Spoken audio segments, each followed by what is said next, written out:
రాజకీయం గురించి జంపింగ్ రాజకీయం గురించి కూడా మాట్లాడదాం. ముందుగా ఈ ఓట్ల పంచాయతీ అయితే నెక్స్ట్ ఆ సబ్జెక్ట్ తీసుకుందాం. ఒక నిమిషం అయితే భరత్ కూడా రియాక్ట్ అవుతారు వైఎస్ఆర్సీపీ నుంచి. జనసేన కాంగ్రెస్ రెండు పార్టీలు చేస్తున్నటువంటి విమర్శల మీద భరత్ గారు మీరేం చెప్తారు? ఈ రోజున ఇంత అరాచకం ఇంత పెద్ద ఎత్తున ఏ రాష్ట్రంలోనూ జరగనంత అరాచకం ఏపీలో జరుగుతోంది, ముఖ్యంగా ఓట్ల నమోదు కార్యక్రమంలోనే అన్నది మీ ప్రత్యర్థుల మాట. ఏం చెప్తారు వారికి? నేను ఒకటండి, ప్యానెల్లో ఉన్న సభ్యులకి మీకు అందరికీ కూడా నమస్కారము. ఇప్పుడు వాళ్ళు ఎలక్షన్ కమిషన్కి ఇచ్చారు.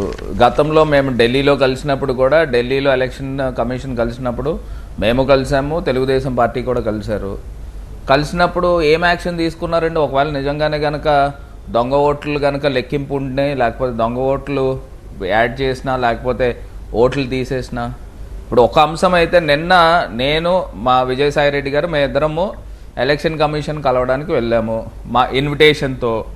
నాకు ఒకటి అర్థం కానిది ఏంటంటే, అక్కడ తెలుగుదేశం పార్టీకి ఎలక్షన్ కమిషన్ నుంచి ఇన్విటేషన్ ఉంది, జనసేన పార్టీకి లేదు. అసలు ఏ బేసిస్లో జనసేన పార్టీ అధ్యక్షుడు without invitation, is it not the breach of the constitutional body? అసలు కాన్స్టిట్యూషనల్ బాడీని అపహాస్యం చేసినట్ట కాదా? అసలు ఏ రకంగా వెళ్తారండి? నాకు అర్థం కాల. సరే ఎవరైనా పోవచ్చు కదా సార్.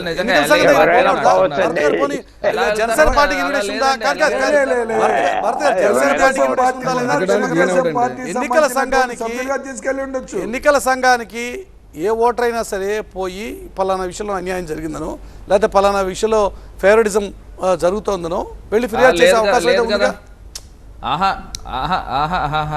ఇప్పుడు ఆమ్ ఆద్మీ పార్టీకి ఉందండి, బీజేపీకి ఉంది, సిపిఐకి ఉంది, అదేవిధంగా బీఎస్పీకి ఉంది. ఇట్లా కొన్ని లిస్ట్ ఇచ్చారు, 7 పార్టీస్ లిస్ట్ ఇచ్చారు.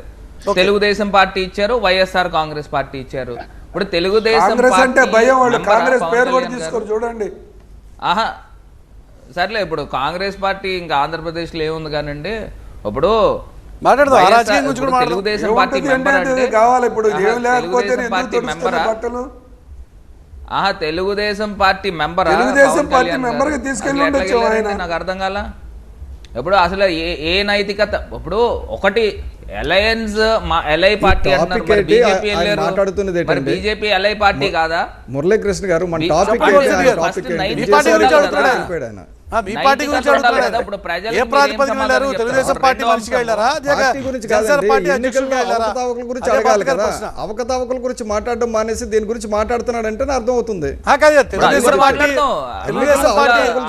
పార్టీకి సంబంధించిన మనిషిగా వెళ్ళారా? జనసేన పార్టీ అధ్యక్షుడు వెళ్ళారా? జనసేన పార్టీకి ఇన్విటేషన్ లేదు కదా అన్నది భరత్ ప్రశ్న.